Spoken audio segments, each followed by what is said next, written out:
네, 오늘 이 오후 시간에 함께 읽은 말씀 그리고 함께 이어가는 하이델베르그 요리문답 12번째 시간으로서 그리스도라고 하는 제목으로 함께 말씀을 나누고자 합니다. 복습부터 역시 간단히 하면 성자에 관하여 우리 하나님께서 성부, 성자, 성령 우리 삼위일체 하나님으로 존재하셔서 우리가 그를 사도신경을 읽을 때마다, 암송할 때마다, 또 예배 시간에 함께 고백할 때마다 하나님 이런 하나님이심을 믿습니다. 우리 고백하는데 이제 성부를 지나 성자에 대하여 하기 시작했습니다. 한번 읽어보겠습니다. 시작. 나는 그의 유일하신 아들 우리 주 예수 그리스도를 믿습니다. 해서 우리가 지난 시간에 11강으로서 예수라고 하는 이름에 담긴 그 뜻과 의미들을 함께 묵상해 보았습니다. 오늘은 12번째 시간으로 그리스도라고 하는 예수님의 그 직분의 이름에 담겨져 있는 의미들에 대해서 함께 나누고자 합니다. 다음번 13강이 되면 그 위에 있는 그의 유일하신 아들, 복생자이심과 그가 우리의 주인이시다라고 하는 것을 함께 나누게 될 것입니다. 31번 질문, 오늘 우리가 함께 하이델베르그 요리문답을 따라서 보면 이렇게 되어 있습니다. 왜 하나님의 아들을 그리스도라고 부릅니까? 그 뜻은 무엇이죠?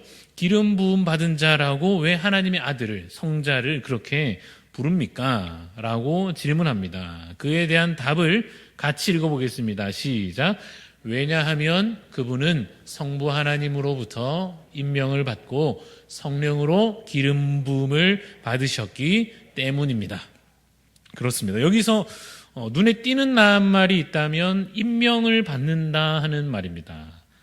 거룩하신 아버지 하나님께서 그 아들 예수님을 임명하셨다라는 것입니다. 그래서 예수님께서, 성자께서 임명을 받으신 것입니다. 그래서 그 임명받았다는 의미는 직분을 맡았다 하는 의미가 될 것입니다. 우리 교회에도 직분이 있고 그 옛날에도 이러한 직분이 있었는데 여기서 말하는 예수님이 담당하신 그 직분이라고 하는 것은 오늘날 우리 교회에 있는 직분들과는 좀 다릅니다. 우리가 현재 교회에서 세우고 있는 직분은 목사나 장로나 집사나 권사나 등등일 텐데 예수님이 직분을 맡으셨다는 것은 그것보다는 그 옛날 구약의 전통에서부터 이어져 오는 것이 됩니다. 그래서 구약에 보니까 세 가지 중요한 직분이 있죠. 순서는 그렇게까지 너무 중요하게 생각할 필요가 없겠고 위에 여기 적혀 있는 순서를 따라 말하면 선지자와 제사장과 이 왕이라고 하는 직분이 아주 거룩하고 중요한 세 가지 직분이었습니다. 이것은 구약 전통에서부터 쭉 이어져 오고 있는 것입니다.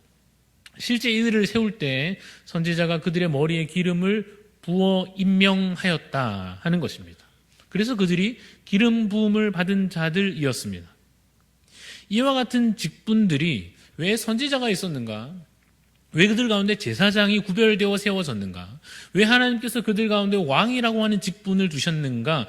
그 공통된 목적이 있습니다. 그것은 바로 이것입니다. 무엇입니까? 하나님과 백성들을 뭐하는 역할이죠? 연결하는 역할이에요. 연결하는 역할이라 하는 것은 관계가 현재 하나님과 우리 사이가, 그 백성들 사이가 어떻게 되어 있다는 것입니까? 끊어져 있다는 것입니다. 끊어져 있으니 이것을 다시 연결하는 역할로서 누가 필요했는가? 그 직분자들, 그 선지자와 제사장들과 왕들이 필요했다는 것입니다. 하나님과 이 백성들이 왜 끊어져 있죠? 본래는 하나 되어야 맞는 것 아닙니까? 거룩하신 하나님을 닮아서 그렇게 창조된 하나님의 자녀들, 백성들, 그 인류가 하나님과 연결되어 있어야 마땅한데 우리 이미 살펴보았듯이 범죄함으로 인하여 그들이 타락함으로 인하여 거룩하신 하나님과 그 관계가 끊어져 버렸다. 그래서 우리가 이것을 죽었다라고 표현합니다. 영적으로 죽은 자 된 것입니다. 하나님과 연결되어 있지 않습니다. 하나님의 은총이 그 백성들에게 흘러가지 않습니다. 그들의 기도가 하나님께 전달되지 않습니다. 그래서 그들이 하나님의 백성이거나 하나님의 자녀거나 하는 관계에서 완전히 그 자격을 박탈당한 상태에 있는 것입니다. 그러한 그들을 그냥 두지 않으시고 하나님께서 계획하심을 따라 구원의 계획을 따라 다시 이 관계를 연결시키려 하시는 것입니다. 그러면 그 사이에 뭔가 어떤 중간 역할이 필요하다는 것이에요. 대표적으로 이 사건, 이 장면을 보면 좀 더 그 역할이 잘 드러나 보이겠습니다. 뭔가 하면 모세가 시내산에 올라갑니다. 출애굽하여 광야를 지나다가 시내산 앞에 딱 오게 됩니다. 하나님께서 모세에게 뭐라고 말씀하시는가 하면 너희 이스라엘 백성들아 다 나에게로 올라오라 하지 않으셨습니다. 뭐라고 하셨는지 출애굽기 19장 12절을 제가 읽어보면 너는 백성을 위하여 주위에 이 산 주위에 무엇을 정하죠? 경계를 정합니다. 말하자면 선을 긋는 것입니다. 그리고는 이르기를 너희는 삼가 백성들에게 산에 오르거나 그 경계를 침범하지 말라 합니다. 왜 그렇죠? 그 산을 침범하는 자는 그 선을 넘어오는 자는 반드시 죽임을 당할 것이다. 하나님께서 지금 이 이스라엘 백성들을 구원해 가십니다. 그래서 애굽에서 건져주신 것 아닙니까? 그리고 이들과 이제 더 가까이 만나려 하십니다. 그러나 아직은 하나님께서 그들을 직접 대면하지 않으십니다. 왜냐하면 하나님은 거룩하시고 그 백성들은 죄 가운데 있기 때문입니다. 더러운 죄인과 거룩하신 하나님이 만날 수 없는 것입니다. 만났다가는 어떻게 된다고요? 죽임을 당하는 우리 죄로 인하여 우리가 그대로 심판받는 자가 될 수 있으니 하나님이 가까이 오지 마라. 그 선을 넘어오지 마라. 대신 모세에게 너는 대표로 이 산에 올라와서 나의 말을 전하여 받으라 하시는 것입니다. 이것이 무엇이냐 하면 하나님과 백성들을 연결하는 역할입니다. 마치 모세가 그때 그 산에 올라갔던 것과 같습니다. 사실 여러분 생각해 보시면 이것이 하나님과 우리의 이 현재 상태, 현재라고 말하면 좀 이상하겠습니다만 죄인된 상태의 우리와 거룩하신 하나님의 관계에서 마땅한 어떤 관계 특성이요 모습입니다. 끊어져 있는 것 말입니다. 우리가 버림받은 것 말이죠. 그게 마땅한데 하나님께서는 어떻게든 이 관계를 연결시키려고 하십니다. 그래서 어떻게든 만나려고 하시면서 그 중간에 어떤 직분자를 세워서 중간 역할을 하게 하신다는 거예요. 그 세 가지 역할이 아까 봤듯이 뭡니까? 선지자를 통하여서 말씀을 그들에게 선포하시고 제사장을 통하여서 그들이 하나님 앞에 예배로 나올 수 있게 하시고 왕들을 통하여 하나님께서 그 백성을 선하게 다스리려 하십니다. 이러한 구약의 큰 그 전통과 역사, 이것을 요약하면 이렇게 됩니다. 같이 한번 읽어볼까요? 시작. 타락한 인류를 삼중직을 통해 하나님과 다시 연결시키려 하셨으나, 그렇죠. 연결시키려고 하셨으나, 구원하려 하셨으나, 그 다음은 뭐죠? 뭐라고 되어 있습니까? 그 직분을 맡은 이들이 온전치 못함으로 진정한 구원과 회복이 이루어지지 못했다 하는 것입니다. 그래서 구약의 역사는 결국 실패라고 말할 수 있습니다. 사실 그것은 하나의 과정이기 때문에 그냥 실패로 단정 지을 수는 사실 없지만, 그러나 그 단면으로 보자면 실패처럼 보이게 되어 있습니다. 왜냐하면 하나님께서 분명히 이 세 직분자들을 통하여서 연결시키려고 하셨거든요. 그런데 그 직분자들이 잘 했을까요? 충분히 잘 하지 못하였을까요? 잘 하지 못하였단 말이에요. 선지자들은 하나님의 말씀을 온전히 계시하고 선포하는 데 있어서 온전치 못하였던 것입니다. 제사장들도 그러했습니다. 거룩한 자로 그 직분을 감당하여 백성들이 하나님께 나아갈 수 있게 인도하여야 하였으나 자기 욕심과 교만과 거짓에 빠진 그러한 제사장들로 인하여서 제사가 온전히 드려지지 못했습니다. 왕들도 마찬가지입니다. 그래서 그 직분자들의 온전치 못함으로 진정한 하나님의 구원과 회복이 그 구약시대에 완전히 드러나지 않았단 말이에요. 그래서 신약으로 이제 이어져 오면서 신학을 여는 이야기가 이것입니다. 그래서 그 직분을 맡아서 온전히 수행하실, 완수하실 예수님께서 그리스도로 이 땅 가운데 오셨습니다 라고 하는 것입니다. 아까 우리가 읽었던 답입니다. 다시 보시면 왜냐하면 왜 예수님을 그리스도라고 부릅니까? 그분이 성부 하나님으로부터 임명을 받으셨기 때문입니다. 성령으로 그가 기름 부음을 받으셨기 때문입니다. 그래서 이 세 가지 직분에 대해서 하나씩 살펴보죠. 한번 읽어보겠습니다. 시작. 그분은 우리의 큰 선지자와 선생으로서 우리의 구원을 위한 하나님의 은밀한 뜻을 온전히 계시하십니다. 이제 하나씩 보는 거죠. 그 삶 중직을 예수님이 하시는데 첫 번째, 선지자로서 우리에게 계시하여 주십니다. 하나님의 뜻이 감추어져 있는데, 하나님의 놀라운 비밀이 감추어져 있는데, 그래서 죄인들이 들을 수 없게끔 그것이 마치 이렇게 봉인되어져 있는 것처럼 되어 있는데, 이것을 선지자를 통해서 열어주신단 말이에요. 근데 그 일을 누가 하십니까? 예수님이 하신다는 것입니다. 예수님께서 그 하나님의 비밀한 뜻을, 그 계시를, 하나님의 작정을 우리 가운데 풀어 보여주신다는 것입니다. 드러내어 가르쳐 주십니다. 선지자와 선생으로서. 자, 요한복음 15장에 보면 이렇게 되어 있습니다. 이제부터는 너희를 종이라 하지 아니하리니, 종은 어떤가 하면 주인이 하는 것을 도통 알지 못하는 관계이고, 너희를 그래서 내가 친구라 하였노니, 노란색은 같이 읽죠. 시작. 내가 내 아버지께 들은 것을 다 너희에게 알게 하였습니다. 예수님께서 말씀하시는 거예요. 내가 아버지께 들은 것, 사실은 한 몸이셔서 함께 알고 계시는 것이라고 말할 수도 있겠죠. 그러나 어쨌든 예수님께서 아버지께로부터 받은 그 하나님 아버지의 선하신 뜻을 누구에게? 너희에게 알게 하였습니다. 너희에게 내가 가르쳐 보여주리라 하십니다. 이것이 예수님이 우리 가운데 선지자로 오셨음을 드러내는 구절입니다. 여러분, 이것은 그야말로 우리에게 놀라운 은혜입니다. 우리는 알지 못하는 것이 마땅합니다. 죄인이기 때문에 하나님의 구원 계획을, 그 보물을 찾는 어떤 지도를 여는 것처럼 그런 놀라운 은혜를 모르는 것이 당연한 자격 가운데 있으나, 이것을 예수님을 통해서 보여주시는 것입니다. 그 구원의 길을 가르쳐 주시는 것입니다. 그런데 여러분, 이것이 매우 이전부터 예언되어 있었던 것인데요. 사도행전 3장에 이 구절이 있습니다.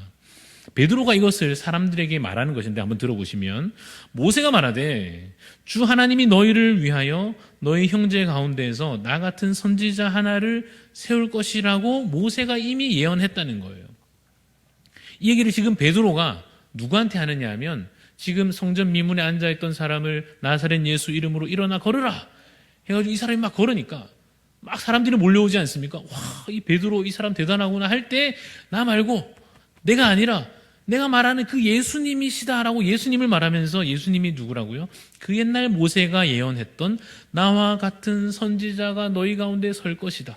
그분이 바로 예수님이다 라고 베드로가 선포했던 것과 같습니다. 오늘날 마찬가지입니다. 제가 여기에 서서 여러분들께 드릴 수 있는 말씀도 동일합니다. 저도 아무것도 아니요. 우리도 그러하고, 오직 우리 가운데 그 선지자로서 하나님 아버지의 뜻을 가르쳐 주시는 분, 예수님이십니다. 그분을 통하여 하나님의 말씀을 우리가 들어야 합니다 라고 우리가 오늘도 선포하는 것입니다. 두 번째, 대제사장. 제가 읽어보죠. 그분은 유일하신 대제사장으로서 그의 몸을 단번에 무엇으로 드리시죠? 제물로 드려서 우리를 구속하셨고, 우리를 위해 성부께 항상 간구하십니다. 자, 히브리서 10장에 있는 말씀을 읽어보겠습니다.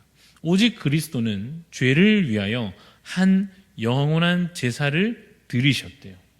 예수님께서 어떠한 제사를 드리셨을까요? 제단을 높이 쌓고 거기에 소를 잡아서 죽여서 제물로 바치는 이러한 제사를 예수님께서 집례하셨겠습니까?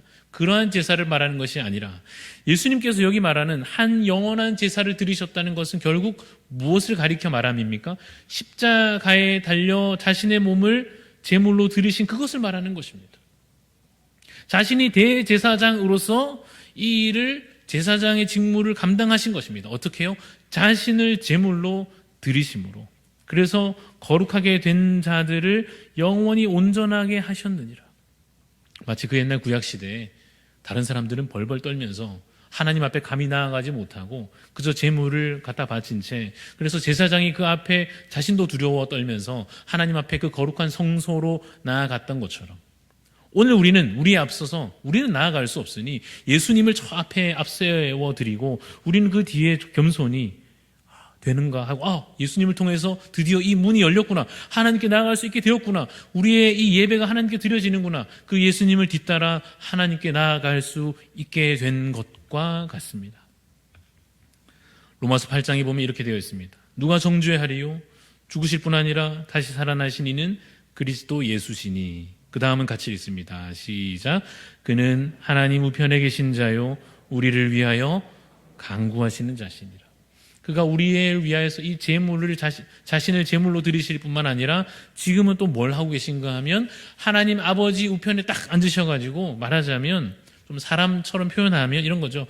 아버지 지금 저 사람 보십시오. 저 아파가지고 기도하는 거 들리시죠? 저 사람 빨리 좀 낫게 해주십시오. 이걸 예수님께서 해주신다는 것이에요. 아버지요, 지금 저 백성들을 보십시오. 저 사람들 보십시오. 저 고통 가운데, 저 영적인 무지 가운데 있으니 어서 저들을 구원하시고 지혜를 부으시고 이러한 간구를 하나님 아버지 곁에서 우리를 위하여 성자께서 해주신단 말이에요. 그것이 말하자면 제사장의 직무를 예수님께서 이제 온전히 감당하시는 것입니다.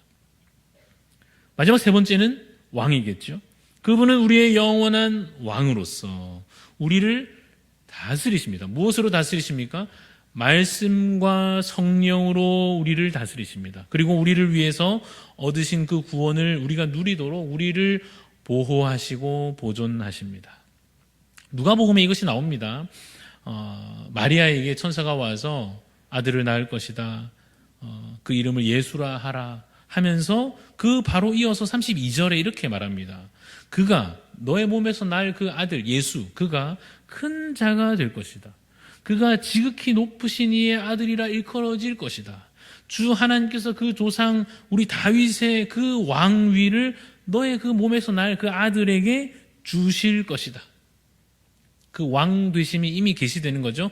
이어 33절에 영원히 야곱의 집을 왕으로 그 아들이 너의 몸에서 날 그 아기가 영원히 이 유대 야곱의 집을 왕으로 다스리실 것이며 그 나라가 무궁하리라 라고 하는 예언의 말씀으로 예수님께서 이 땅 가운데 우리를 온전히 다스리시는 왕으로 오심을 계시하여 주십니다.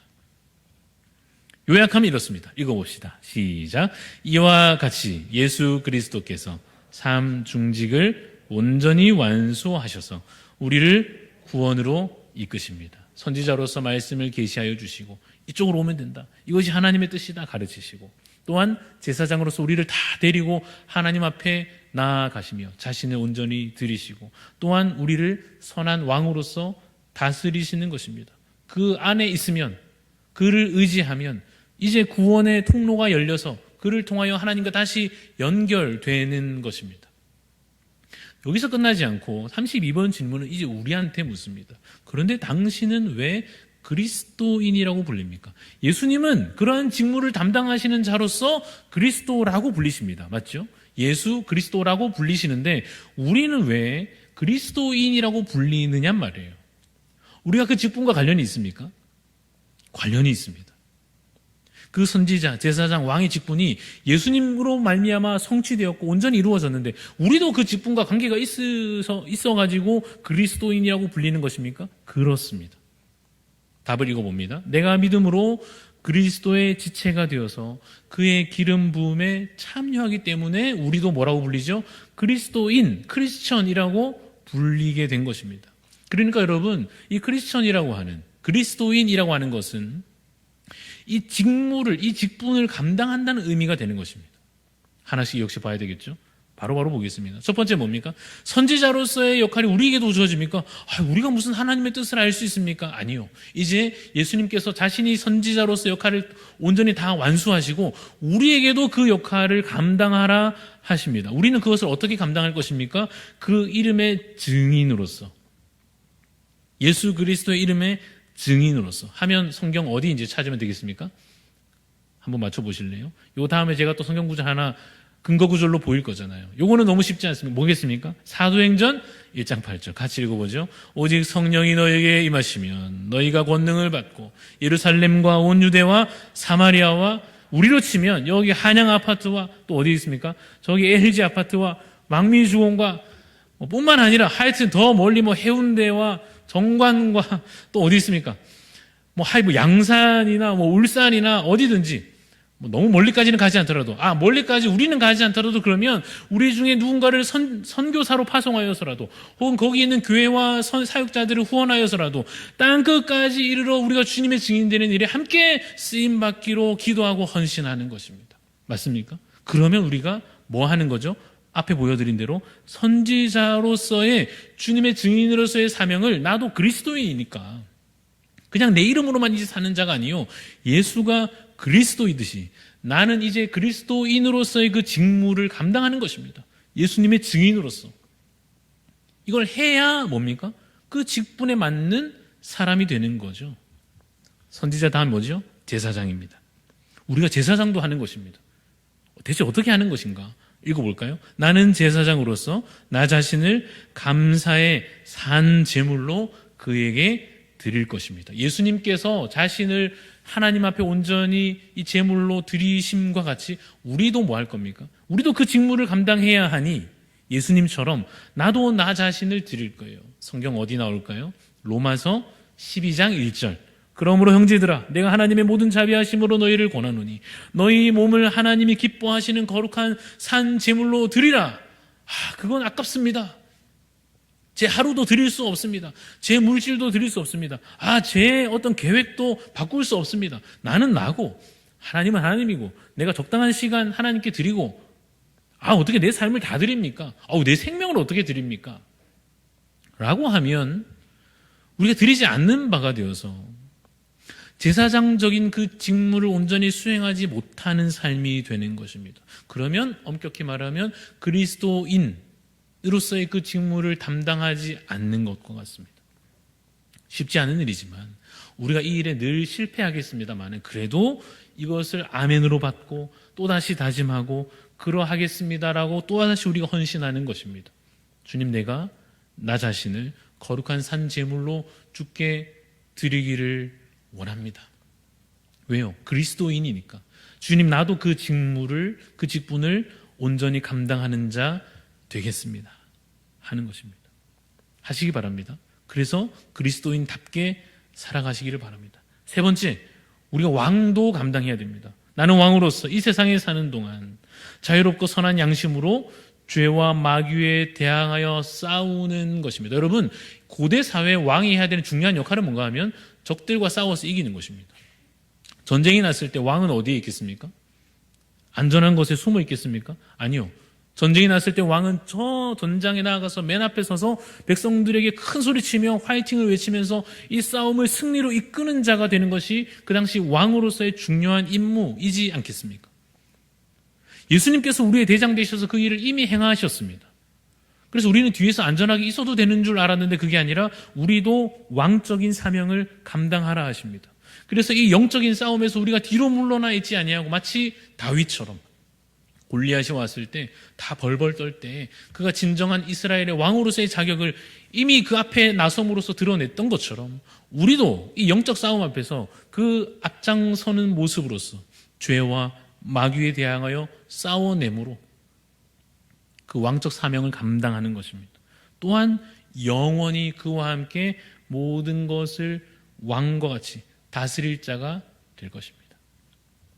읽어볼까요? 시작. 그러므로 너희는 죄가 너희 죽을 몸을 지배하지 못하게 하여 몸의 사욕에 순종하지 말고 또한 너희 지체를 불의의 무기로 죄에게 내주지 말고. 이 영적 싸움을 뒤로 물러서 있지 말고 감당하는 것이죠.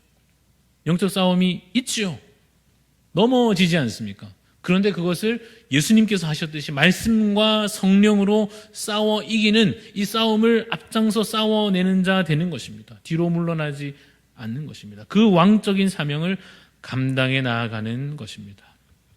말씀을 정리하겠습니다. 빨리 달려왔는데 읽어볼까요? 시작. 예수님께서 구약의 삶 중직을 온전히 감당하신 유일하고 참된 그리스도이십니다. 이것을 여러분 믿어야 됩니다. 이게 예수 믿는 것입니다. 이것이 예수님이 그 구약의 그 완수되지 않은 일들을 감당하심으로 드디어 우리가 구원받았습니다. 이것을 이제 다 신구약을 통하여 예수님이 그리스도이십니다. 이걸 믿는 것입니다. 맞죠? 그리고 그 다음 뭐였습니까? 읽어봅시다. 시작. 우리도 예수님처럼 그의 거룩한 직분에 동참하여 쓰임받게 이것도 잊어버리지 마시기 바랍니다. 그리스도인 이것은 그저 일요일 날 나와서 몇 시간 앉아있다 가는 것이 아니라 그것을 포함하지만 거기에 멈춰 있지 않고 세 가지 직분을 감당한다는 것입니다. 하나씩 점검해 보시기 바랍니다. 내가 예수님의 증인된 삶을 사는가? 내가 내 자신을 거룩한 제물로 드려 살고 있는가? 내가 죄와 끝까지 피 흘려 싸우기까지 이 싸움들을 감당해내고 있는가? 이 직분을 내가 오늘 그리스도인답게 감당해내고 있는가를 확인하시고 그 직분에 동참하여 쓰임받는 자 되시기를 간절히 소원합니다. 마지막 페이지 같이 읽겠습니다. 시작. 하나님 아버지, 우리가 예수 그리스도를 통하여 주께 나아갈 수 있음을 감사합니다. 우리도 주님을 닮아 거룩한 직분을 힘써 감당하는 그리스도인이 되게 하여 주옵소서. 이러한 기도의 소망으로 오늘도 주 앞에서 믿음으로 살아가는 우리 대한가족들이 다 되시기를 주님의 이름으로 축원합니다.